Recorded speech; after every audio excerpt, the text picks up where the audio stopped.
भोपाल में भी खाने की किराना चीज़ों के साथ साथ ही सरसों और सोयाबीन का तेल भी बहुत महंगा हो चुका है। मैं यहाँ पर न्यू मार्केट में इस वक्त खड़ा हूँ और आपको एक दुकान से दिखाता हूँ कि सोयाबीन के तेल की, जो कि मध्य प्रदेश में ज़्यादातर लोग सोयाबीन का तेल खाते हैं, और सरसों का जो तेल है उसकी कीमतों में कितना उछाल आया है। लॉकडाउन की हम बात करें तो लगभग 52-53 दिन मध्य प्रदेश में कोरोना कर्फ्यू चला, जिसके दौरान दुकानें बंद रहीं और इसी वजह से कुछ रेट में ज़रूर परिवर्तन आया है। ये दुकान के मालिक हमारे साथ हैं। आप बताइए, अगर सरसों तेल की हम पहले बात करें तो कोरोना के पहले 2 महीने पहले क्या रेट था और अभी क्या रेट सरसों का तेल है? करीबन 20 रुपये किलो ज़्यादा बढ़ गया है। 20 रुपये का डिफरेंस आ गया है 1 किलो पे।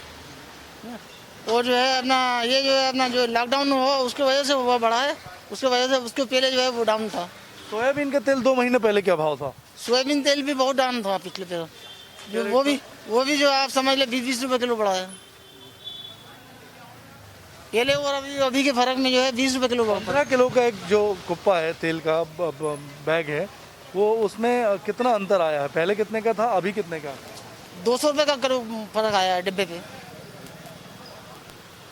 तो बिल्कुल देख सकते हैं आपके काफ़ी अंतर आ चुका है। लीटर की बात करें तो 20 रुपये प्रति लीटर से भी ज़्यादा की बढ़ोतरी हुई है। कुछ ग्राहक हैं। वैसे आप बताएं, रोज़मर्रा की चीज़ें महंगी होती जा रही हैं, पेट्रोल डीजल महंगा हो रहा है, तेल भी महंगा हो गया है, क्या कहेंगे? तेल जो मैं जिस टाइम लॉकडाउन से पहले मैंने 130 रुपये का पाउच लिया था तेल का, और आज की तारीख में 170 रुपये और 200 रुपये की 180 रुपये के बीच चलता है, तो बहुत ही महंगी चल रहा है। तुअर की दाल भी 120 रुपये किलो, और ये तो एक बर्डन दे रही है सरकार लोगों पे कि लॉकडाउन के चक्कर में इतने वो हो रही है।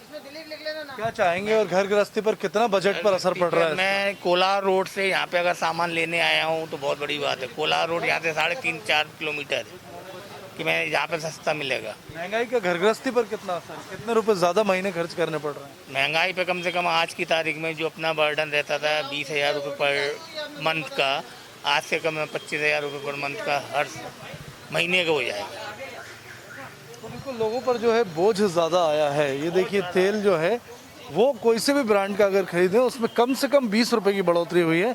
यानी अगर एक कुप्पा अपन तेल खरीदते हैं तो 15 लीटर के उस तेल के पीपे पर 300 रुपये से लेकर 400-500 रुपये तक ज़्यादा रेट लोगों को देने पड़ रहे हैं।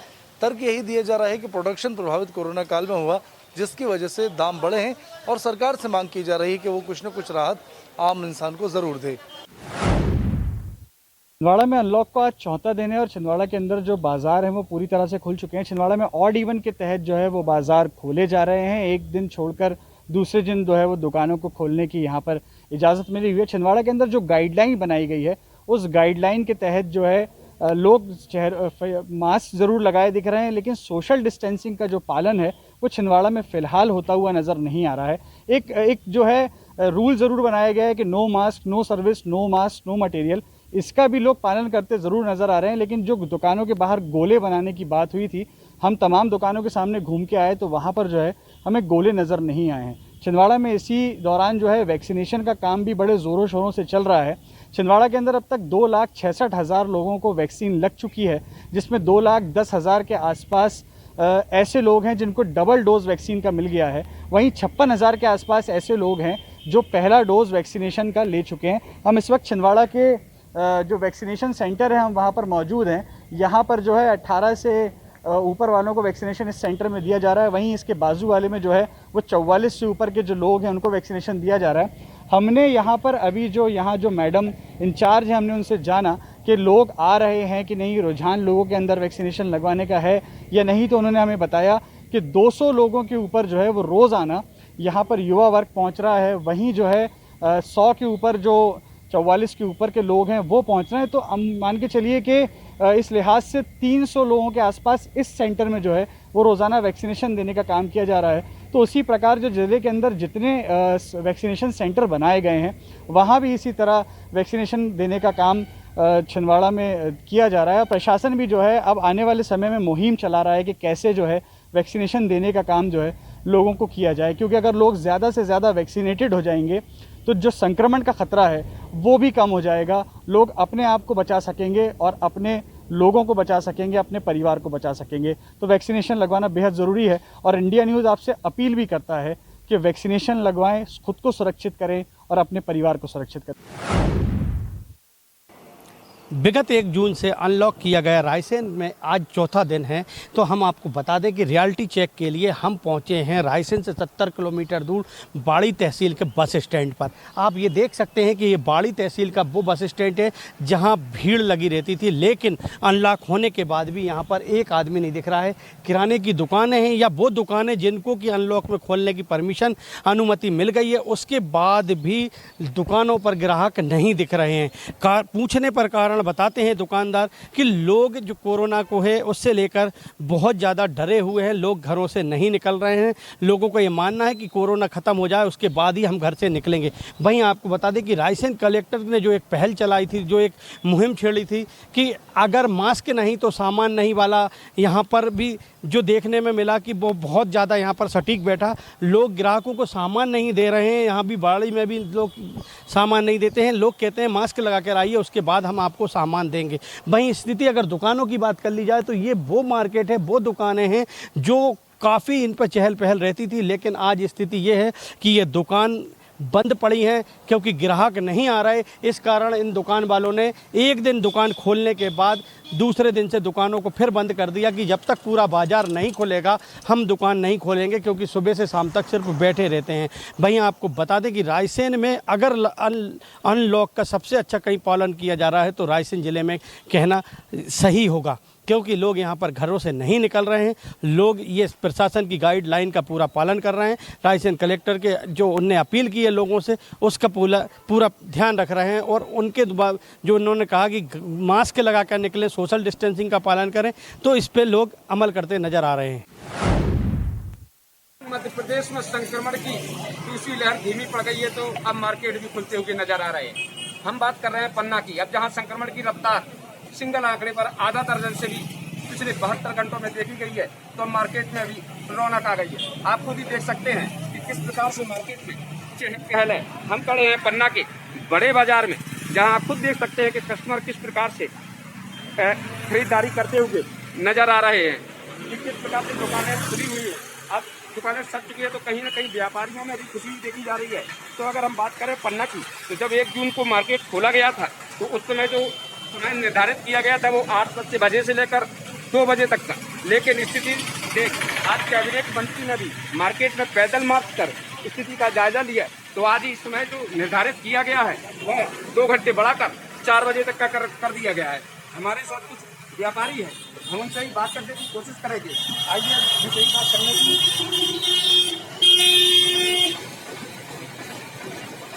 कोशिश करते हैं। व्यवसाय चला पा रहे हैं, बड़े कपड़ा व्यवसाय में खड़े हैं।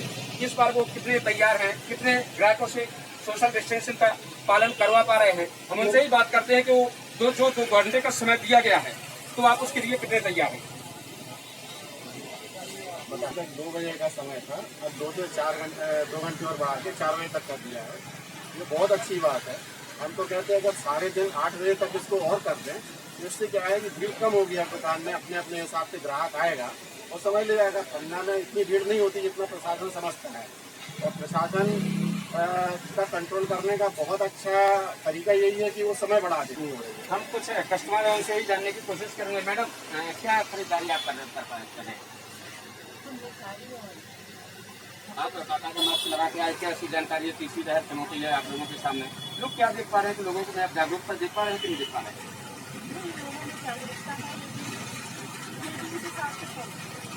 तो क्या लगता है आपको कि अभी प्रशासन को सख्त होना चाहिए? नहीं, प्रशासन को सख्त इस चीज़ के लिए केवल लोगों को जागरूक करने की जरूरत है। व्यापार अपनी जगह ठीक है, लोगों का काम भी रुका हुआ है। बहुत सारे लोगों को अब ये काम अपनी ट्रेनिंग करने पड़ रहे हैं, रोकने पड़ रहे हैं, उसके लिए व्यापार भी जरूरी है। लेकिन जागरूक करने का आदमी को इसलिए जरूरी है कि वो सोशल डिस्टेंसिंग का फॉलो करें, मास्क पहने, अपनी सुरक्षा खुद करें।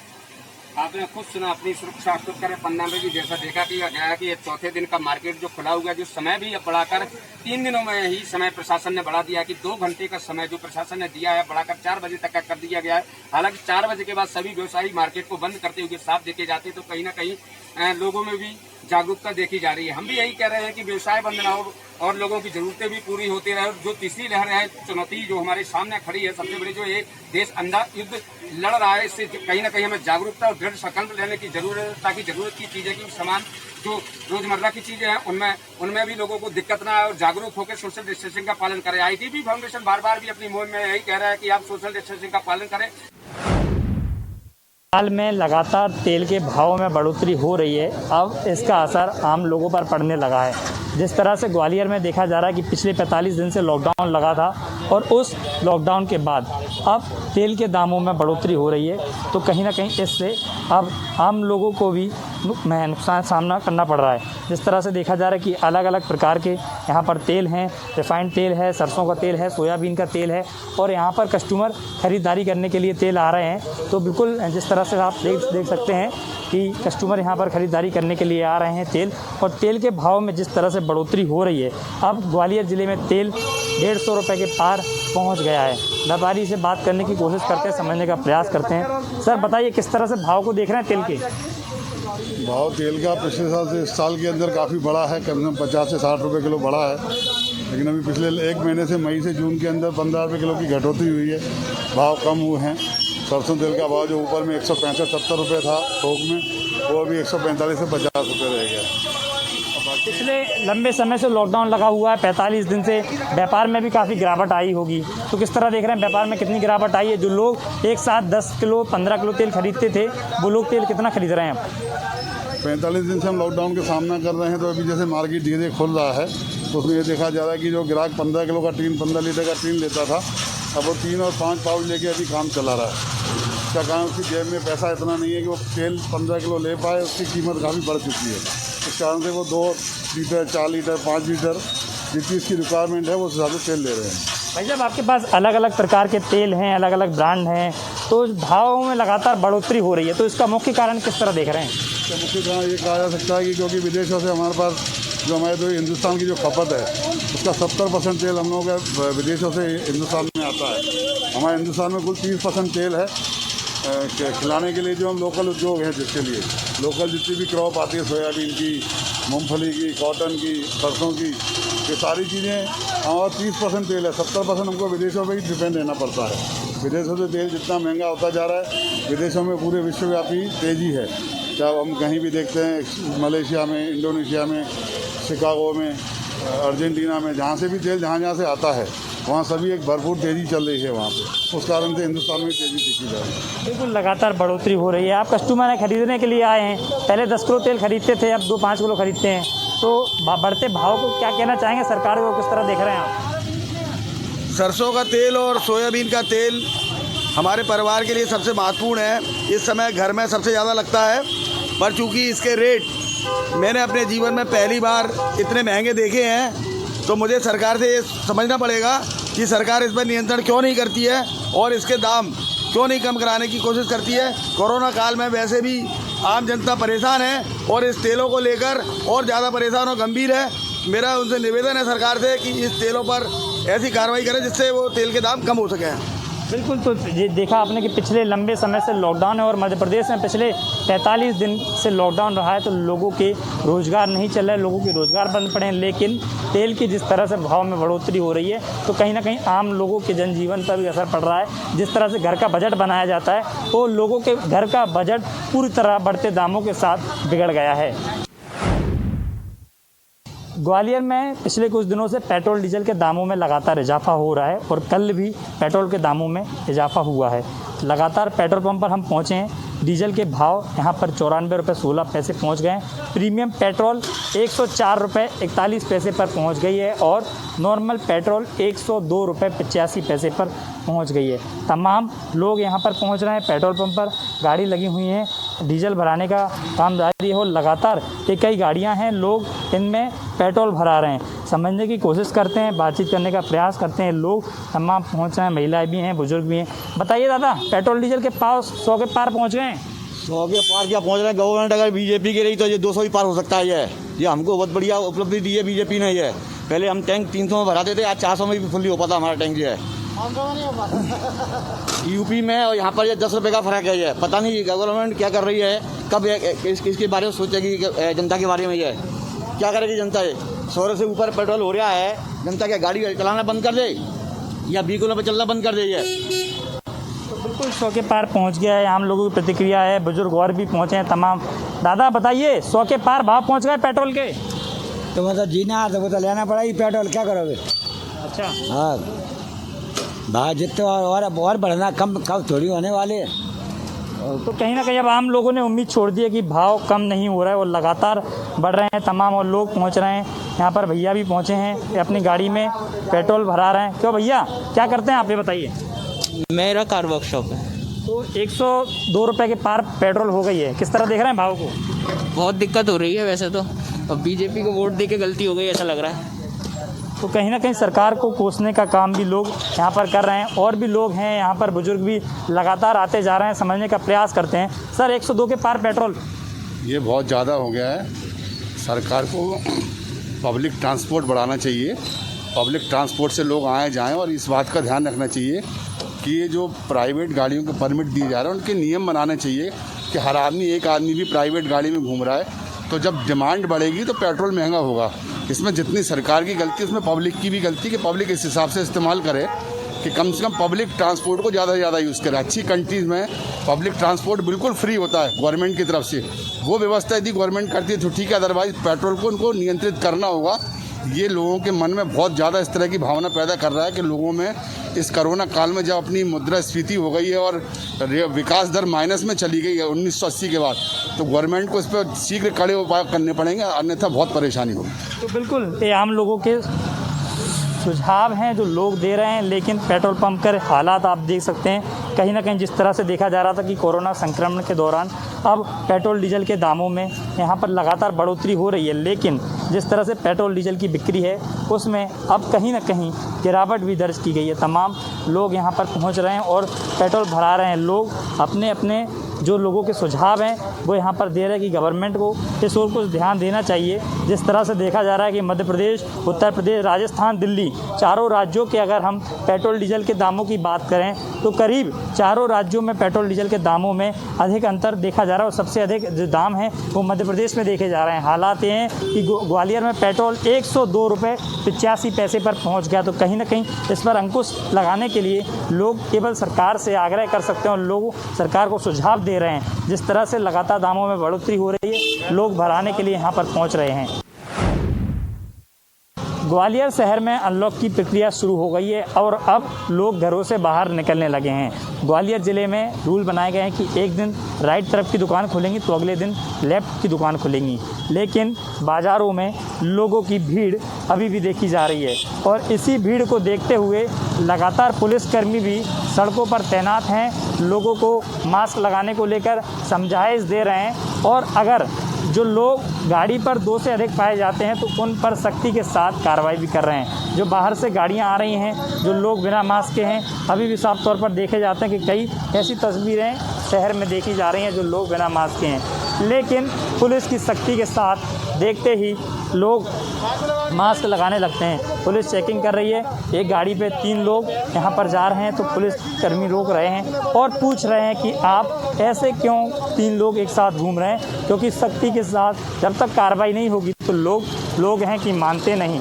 और लापरवाही की तस्वीरें लगातार शहर से सामने आ रही हैं और इसी को देखते हुए, लापरवाही की तस्वीरें देखते हुए पुलिसकर्मी सुबह से शाम तक सड़कों पर तैनात रहते हैं। और सुबह 10 बजे से इनकी चेकिंग चालू होती है और रात के करीब 8 से 10 बजे तक पूरी सक्रियता के साथ रहते हैं कि लोग घरों में रहें, क्योंकि जो लोग लापरवाही करते हैं, लोग हैं कि मानते नहीं। ऑटो टेम्पो में 2 लोगों की परमिशन दी गई है, लेकिन यहाँ पर ऑटो टेम्पो ऐसे देख रहे हैं जो 1-2 ही लोगों को ले जा रहे हैं। लेकिन सख्ती के साथ चेकिंग शहर भर में की जा रही है। बात करने का प्रयास करते हैं। सर, किस तरह से चेकिंग है, सख्ती कर रहे हैं लोग, लापरवाही अभी भी नहीं मानना कहीं?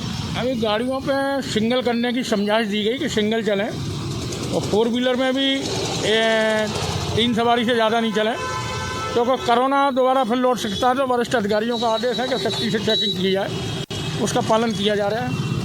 सर, लोग हैं कि मानते नहीं। एक गाड़ी पे 3 लोग, जैसे अभी तस्वीर सामने आई है, कई ऑटो टेम्पो में भी 3-4 लोग दिखते हैं, तो उन पर किस तरह से कार्रवाई करेंगे? उनका चालान करते हैं, वरिष्ठ अधिकारियों के आदेश के अनुसार उनका चालान करते हैं उनका। तो बिल्कुल उन पर चालान किया जाता है और चालान करने के बावजूद ही लोग मानते हैं, क्योंकि लोग हैं कि मानते नहीं। पुलिसकर्मी लगातार समझाइश दे रहे हैं, समझाइश इस बात को दे रहे हैं कि कोरोना का संक्रमण अभी ख़त्म नहीं हुआ, लेकिन लापरवाही की तस्वीरें शहर भर से सामने आने लगी हैं। भीड़ साफ तौर पर देखी जा रही है। ग्वालियर का इंदरगंज चौराहा है, यहाँ पर लोग आ रहे हैं क्योंकि मार्केट में लोगों को जाना और लंबे समय से 45 दिन से जिस तरह से ग्वालियर शहर लॉक था और उसके बाद अब अनलॉक हुआ है, तो उसको लेकर लोग निकलने लगे हैं। लेकिन सख्ती के साथ तमाम शहर के चारों चौराहों पर पुलिसकर्मी तैनात हैं और सख्ती के साथ लोगों से पूछताछ कर रहे हैं कि आप कहाँ जा रहे हैं। अगर कोई अति आवश्यक काम अनावश्यक रूप से घूमता है तो ही लोग निकलते हैं। क्यों भाई साहब, मुझे बताइए कहाँ जा रहे हैं आप? सामान लेने के लिए। किस तरह देख रहे हैं? अब अनलॉक की प्रक्रिया शुरू हो गई है, लोग लापरवाही करते हैं अभी भी। हाँ, बट लोग मास्क लगा रहे हैं, कुछ लोग नहीं लगा रहे हैं, तो लोगों को ध्यान रखना पड़ेगा इस चीज़ के बारे में। तो बिल्कुल पुलिसकर्मी लगातार तैनात हैं और लोगों से पूछ रहे हैं कि आप कहाँ जा रहे हैं। अगर कोई भी फालतू यहाँ घूमता है तो सख्ती के साथ उस पर कार्रवाई की जाती है। ये साफ तौर पर आप मेरे ठीक सामने देखते हैं कि यहाँ पर स्कूटी पर 3 लोग जा रहे थे, तो इनको पुलिसकर्मियों ने रोका है और सख्ती के साथ चालानी कार्रवाई की जा रही है। ये चालान काटा जा रहा है और चालान काटने के बाद इनका सबका पूरी डिटेल्स ली जा रही है कि आप क्यों घूम रहे थे। तो साफ तौर पर लापरवाही की ये तस्वीरें। भाई क्यों लापरवाही कर रहे थे? 3 लोग साथ में घूम रहे थे। वो दवाई लेने जा रहे थे घर के लिए। दवाई लेने अकेला जा सकता? 3 लोग जा रहे थे। आप 3 लोग जा रहे थे, तो ये 3 लोग दवाई लेने के लिए निकले थे घर से। लोग हैं कि मानते ही नहीं और इसी को लेकर पुलिसकर्मी सुबह से शाम तक तैनात रहते हैं और लोगों को समझाइश दे रहे हैं। ये देखिए फिर से 3 लोग यहाँ पर निकल रहे हैं और इनको रोका जा रहा है साफ तौर पर कि आप क्यों घर से बाहर निकल रहे हैं। साफ तौर पर रोक रहे हैं और रोक के बाद समझाइश दे रहे हैं और लोग नहीं मानते तो उन पर सख्ती के साथ चालानी कार्रवाई भी कर रहे हैं। शहर इंदौर में इस वक्त मैं मौजूद हूँ और इंदौर शहर कोरोना से सबसे ज़्यादा ग्रसित शहर माना जाता है। पिछले 24 घंटे के आंकड़ों की बात करता हूँ तो 236 नए पॉजिटिव पेशेंट सामने आए हैं, तो वहीं पॉजिटिव पेशेंट्स की जो तादाद है वो फिलहाल एक्टिव पॉजिटिव पेशेंट्स की तादाद तकरीबन 2300 के आसपास है। जाहिर सी बात है इंदौर में अभी भी संक्रमण है, एहतियात पूरी तरीके से लिया जा रहा है। धीरे धीरे अनलॉक की प्रक्रिया शुरू हो चुकी है, लेकिन इस अनलॉक की प्रक्रिया में सबसे अहम सवाल जो खड़ा होता है वो दाल रोटी का सवाल होता है। आम आदमी की जिंदगी में कितना भार पड़ा है उसकी जायजा लेने के लिए मैं किराना स्टोर में मौजूद हूँ। सर, सबसे पहले तो कोरोना के हालात कैसे दिख रहे हैं? कोरोना के हालात सर अभी फिलहाल तो अच्छे ही है। पहले से जो है तकलीफ थी, अभी तकलीफ कम है। ऊपर वाले परमात्मा की दया से सब ठीक ठाक है। ठीक है सर, आटे दाल का भाव अगर अपन लगा लें तो मैं जानना चाहूँगा कि यहाँ ज़्यादातर तेल कौन सा चलता है? खाने का तेल कौन सा चलता है? खाने का तेल सोयाबीन का चलता है सर। सोयाबीन का क्या रेट चल रहा है? 155 रुपये किलो चल रहा है। 155 रुपये। पहले कितना था? कुछ फर्क हुआ, महंगा हुआ है? पहले के हिसाब से जो 2 महीने कोरोना से पहले था उसका रेट था समझो कि 90 रुपीज़ के। 90 रुपीज़, 90 रुपये 95 रुपये, यानी दुगने से ज़्यादा भाव हो गया। 150 यानी 50%। तेल दिखा सकते हैं? मैं ज़्यादा देखना चाहूँगा कहाँ का कौन सा तेल अपने यहाँ? तेल ये महाकोश का है ना, एक महाकोश का पैकेट बता दो तो, ये महाकोश में स्वादिष्ट का पैकेट बता दो। और सरसों का तेल क्या है? सरसों का तेल 165 रुपये, 165, जिसका रेट था पहले 130, यानी यहाँ भी तकरीबन दुगना हो गया है। ये है महाकोश का तेल। अच्छा, ज़्यादातर मालवा में सोयाबीन ही चलता है? हाँ, सोयाबीन चलता है। सरसों बहुत कम चलता है। सरसों बहुत नहीं के बराबर है। सरसों तो यूपी वगैरह में ज़्यादा चलता है जी, यहाँ चलता है। सर जरा दालों का जायजा भी ले लें। हाँ, हो गया। आपके साथ में मैं चाहूँगा कि आप थोड़ा सा दालों का जायजा भी ले लें, दालों की क्या स्थिति है और क्या महंगाई लग रही है? बहुत ज़्यादा महंगाई साल पहले से तो टाइट है ही पोजीशन। भाई दाल वगैरह में इतना नहीं है, तेल वगैरह में ज़्यादा हो गया महंगा जी। अगर हम वगैरह में ज़्यादा नहीं, शक्कर की वो देखते हैं, चीनी शक्कर का 36 रुपये किलो है। 36 रुपये किलो। और दाल उसमें ज़्यादा कोई तेजी नहीं है। तुअर दाल जो है चीनी का ब्रांड चलता है ये जी, 110 रुपये किलो आता है। चीनी का ब्रांड रहता है। इसके भाव में कुछ फर्क हुआ? 5-10 रुपये किलो की तेजी है। 10 रुपये तेजी आई है। अच्छा, आमतौर पे एक नॉर्मल सवाल पूछता हूं। जी जी, आम आदमी की थाली कितनी है? आम आदमी की महंगाई की आपके मेरे घर की बात कर लें। हाँ, घर के हिसाब से देखा तो तकरीबन 30% तो हम पकड़ के चलो टोटली मिला के आराम से 30%। और अभी अनलॉक की स्थिति कैसे देख रहे हैं? ठीक है, नहीं ठीक है, बढ़िया है। अनलॉक की स्थिति हाँ। ठीक लग रही है। हालांकि धार्मिक स्थल तो खुले नहीं है यहाँ, धार्मिक स्थल खुले नहीं है, बाकी जो व्यवस्था अपना गवर्नमेंट कर रही है अच्छे से कर रही है, वो अच्छा है जो कंट्रोल कर रही है। कंट्रोल कर रहे पर महंगाई पे लगाम लगाना जरूरी है। वो तो जरूरी है, हो सकता है फुल मार्केट खुल जाए, माल का इम्पोर्ट एक्सपोर्ट चालू हो जाए तो थोड़ा तो आवक कम है सर, आवक कम है। तेल का जो है भाव अभी बोलते हैं कि बाहर से जो तेल पाम तेल इधर से आता है वो तो बंद कर दिया है, उसके कारण रेट बढ़े हुए हैं। रेट बढ़े, बीच में सोयाबीन खराब हो गई जी, तो सोयाबीन का रेट बढ़ गया जी। मैं सबसे तेल में ज्यादा सबसे काम करने वाले लोगों से भी मैं बात कर लेता हूँ उनकी थाली पे। सर महंगाई की क्या स्थिति देख रहे हैं? महंगाई है। अच्छा, आप खरीदारी करने ही आए थे? अच्छा, एक बात बताइए, आमतौर पे जितना पहले अपन लेते थे वो अब उतना ही लेते हैं या कम ही कर दिए? कम हो गया है। महंगाई की मार तो बढ़ रही है सर, ये भी कह रहे हैं। महंगाई की मार है ना सर, महंगाई की मार है। तो चलिए निश्चित रूप से मैं फिर एक बार जायजा दिलाने की कोशिश करता हूँ कि यहाँ अनलॉक में सर कह रहे हैं, बोले कि पहले मैं 2 किलो लेता था तो अब मैं 1 किलो ही ले रहा हूँ। यानी कहीं ना कहीं कमी करने की जरूरत पड़ रही है, महंगाई जरूरत से ज्यादा बढ़ चुकी है। रीजन ये बताया जा रहा है कि आवक कम है, आवक जैसे ही नॉर्मलाइज होगी तो रेट्स में कमी होने की उम्मीद जताई जा सकती है। प्रदेश की औद्योगिक राजधानी इंदौर में इस वक्त मैं मौजूद हूं। अनलॉक के साथ में स्थितियां ये कहा जाए कि कुछ हद तक सामान्य होती जा रही है, लेकिन सबसे ज़्यादा दिक्कत हो रही है महंगाई को लेकर। पेट्रोल के दाम की अगर मैं बात करता हूं तो इंदौर शहर के अंदर 103 रुपये तक पेट्रोल के दाम पहुंच चुके हैं, 94 रुपये के आसपास डीजल के दाम पहुंच चुके हैं। आम आदमी की थाली का हमने जायज़ा लिया कि किस हद तक उनके महंगाई की मार पड़ी है, और वहीं अब पेट्रोल और डीजल के बढ़ते हुए दाम किस तरह से हालात बिगाड़ते हुए नजर आ रहे हैं। सर, लग रहा है कि हालात बिगड़ रहे हैं कुछ हद तक के महंगाई को लेकर? देखिए, महंगाई को लेकर हालात तो बहुत बिगड़ रहे हैं। अब आप मेरी बात करो, मैंने 5 रुपये लीटर से पेट्रोल शुरू करा था, और बचपन में जब हमारे पास जीप थी तो 90 पैसे या 1 रुपये लीटर पेट्रोल आता था, और आज 100 रुपये क्रॉस कर गए। तो कितने परसेंटेज महंगाई है तो हम सोच भी नहीं सकते। सरकार को पेट्रोल और डीजल के रेट तो कम करना चाहिए, बिल्कुल करना चाहिए, क्योंकि एक आम छोटे से लेके बड़ा आदमी तक इससे जुड़ा हुआ है। पेट्रोल डीजल हर आदमी की आवश्यक वस्तु हो गई है। गवर्नमेंट को टैक्स कम करके इसको अपन कर सकते हैं। हाँ, अभी क्रूड के रेट डाउन हुए हैं, कल ही रेट डाउन हुए हैं, लेकिन गवर्नमेंट ने इसमें कोई संशोधन नहीं किया। पेट्रोल के मामले में संशोधन नहीं किया। पेट्रोल कहाँ से कहाँ पहुँच गया, एक आम आदमी के लिए बहुत मुश्किल है। हम लोग तो बहुत लॉकडाउन में कैसे काम कर रहे हैं, क्या नहीं कर रहे हैं, हमको मालूम था। हमारी लॉकडाउन के बाद की स्थितियाँ कैसी लग रही हैं? इंदौर में कुछ सुधार हो रहा है? नहीं, लॉकडाउन में सुधार तो हुआ है। माननीय श्री कलेक्टर साहब ने जो प्रयास करे हैं उनकी हम तारीफ करते हैं। उन्होंने अपने स्तर पर बहुत अच्छा काम किया है और सुधार बहुत अच्छे से हुआ है। रिकवरी रेट बहुत अच्छा है इंदौर का। इंदौर शहर नॉर्मलाइज होता है, इंदौर नॉर्मल हो जाएगा। बस ये है कि लोगों को थोड़ा समझदारी से काम करना चाहिए, सतर्कता अपने हिसाब में करना बहुत जरूरी है। बहुत ज़्यादा ज़रूरी है। सर भी समझ रहे हैं, लेकिन जहाँ तक पेट्रोल और डीजल के दामों की बात की जाती है, सर पेट्रोल डलवाने आए हैं, कितना डलवा रहे हैं ये तो बताइए। सर 100 का हो गया। सर रेट के हिसाब से बताइए, जिस तरह से पेट्रोल के दाम बढ़ रहे हैं, क्या क्या फ़र्क पड़ा आपके बजट? क्या है सर, बाहर से जो पेट्रोल खरीदते थे पहले वो पेट्रोल बंद हो गया। अब इंडिया से खरीद रहे हैं तो 10% वो होएगा 100 का। मैडम, इंडिया से जो महंगाई बढ़ी या नहीं बढ़ी, बस एक सवाल का जवाब। महंगाई क्यों सर, महंगाई कुछ भी नहीं है। महंगाई नहीं है, कोई महंगाई नहीं है। अच्छा सर करते क्या हैं आप? मुझे मज़ा आया आपका जवाब सुनकर। करते क्या हैं? सर मैं पंडित ही करता हूँ। अच्छा, तो पंडित जी महंगाई बिल्कुल आपको कोई असर नहीं हो रहा है? पंडित जी को कोई असर नहीं है? चलिए, पंडित जी के ऊपर किसी भी तरह के महंगाई का असर नहीं है। इधर भी मैं लोगों से जायजा ले लेता हूँ, थोड़ा सा समझने की कोशिश करूँगा। सर, पेट्रोल डीजल के दाम को लेकर क्या कहेंगे? बहुत ज़्यादा बढ़े हुए हैं पेट्रोल के दाम। कांग्रेस गवर्नमेंट में 60 रुपया था, मोदी जी ने 120 तक पहुँचा दिया। हिंदुस्तान में लूट मार लगा रखी है मोदी जी ने। सर नाराज़ हैं। सर की नाराज़गी इस बात से है कि पेट्रोल और डीजल के दाम बढ़े हुए हैं, लिहाजा उनका ये कहना है कि सरकार से दरकार ये की जाती है कि पेट्रोल और डीजल के दाम कम किए जाएं।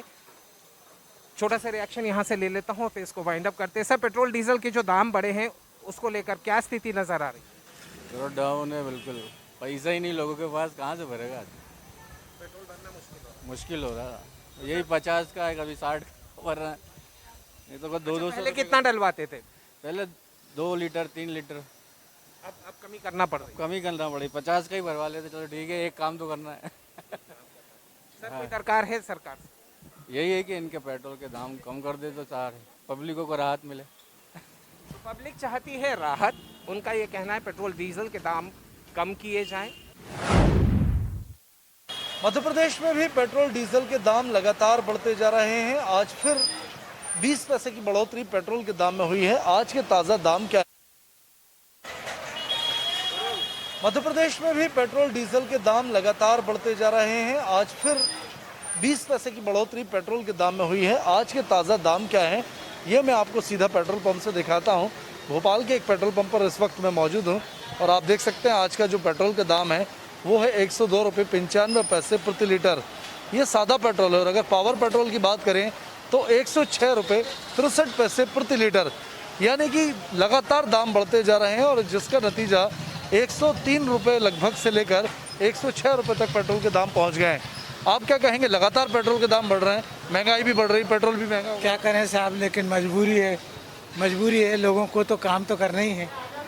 आप तो लंबे वक्त से गाड़ी चला रहे हैं, कभी सोचा था इस रेट में पेट्रोल होगा? नहीं, अब सोचने का क्या है, अब तो समय के हिसाब से तो सब चलेगी। देश प्रगति करेगा, कुछ ना कुछ तो होगा, कम ज़्यादा। तो और लोगों से पूछ लेते हैं। आप बताइए भैया, पेट्रोल 103 रुपये लीटर हो गया है, क्या कहें? क्या कहें भैया, करना तो पड़ेगा, बस सर्वाइवल करते चलो। फर्क पड़ता है घर गृहस्थी पर इसका पैसा उसमें डाल के?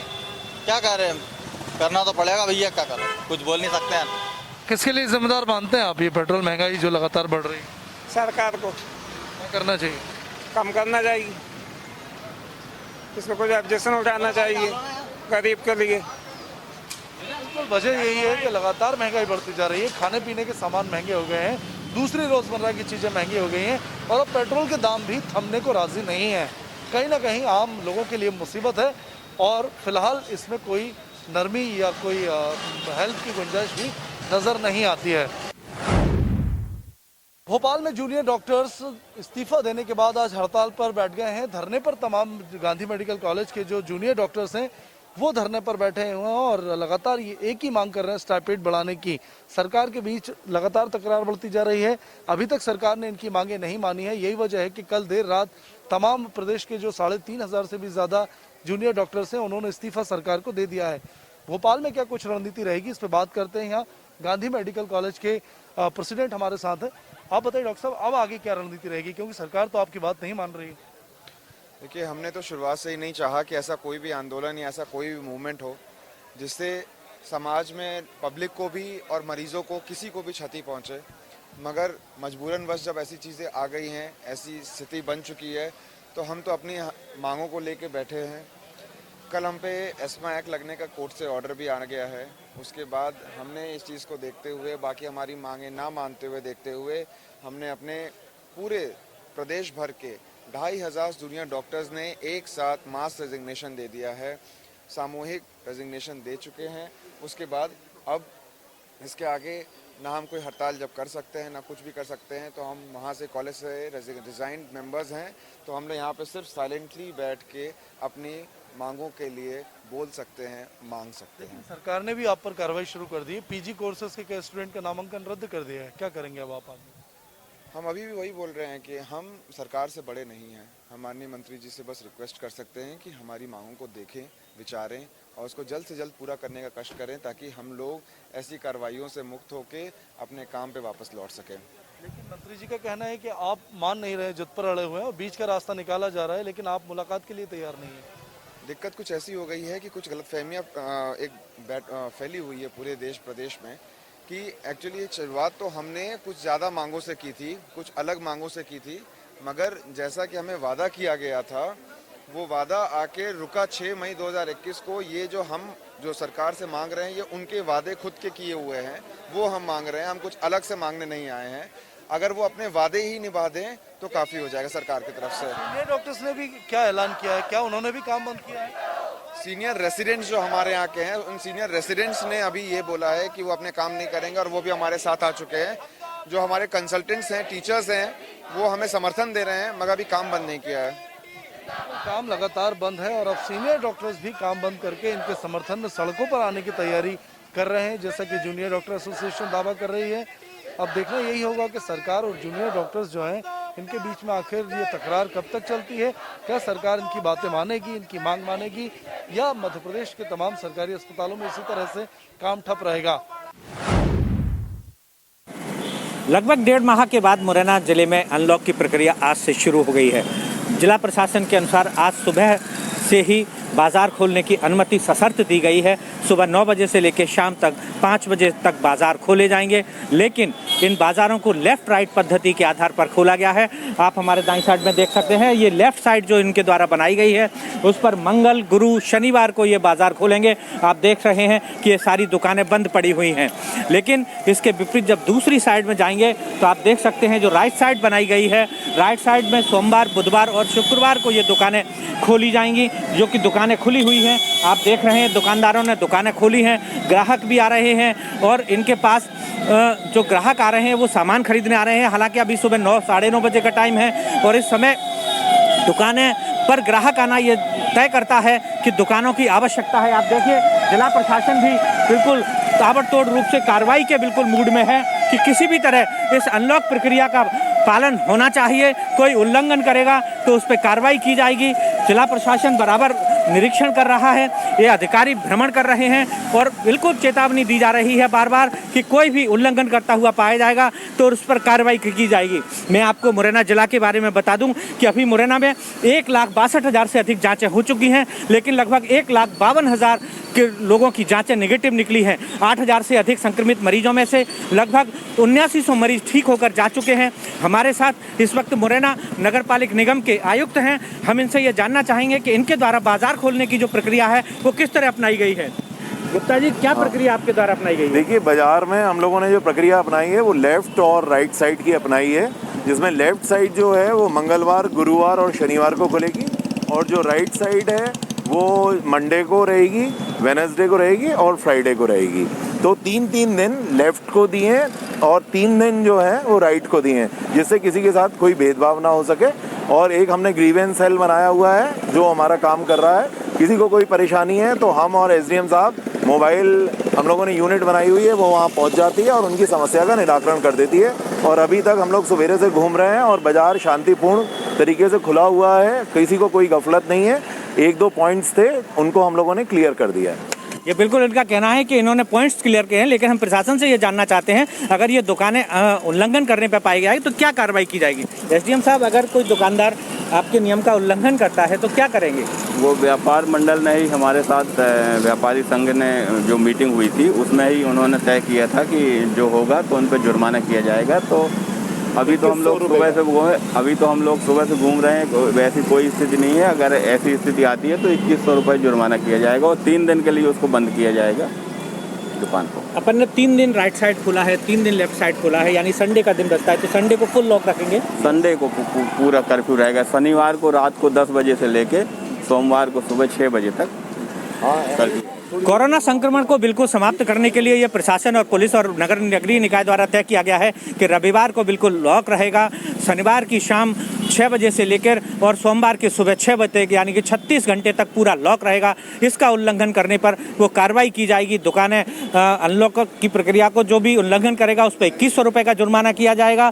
तो कोरोना संक्रमण को समाप्त करने के लिए और मुरैना को कोरोना से सुरक्षित करने के लिए जिला प्रशासन, पुलिस और नगरीय निकाय अब मैदान में है। देखते हैं 15 तारीख के बाद क्या परिणाम सामने आते हैं।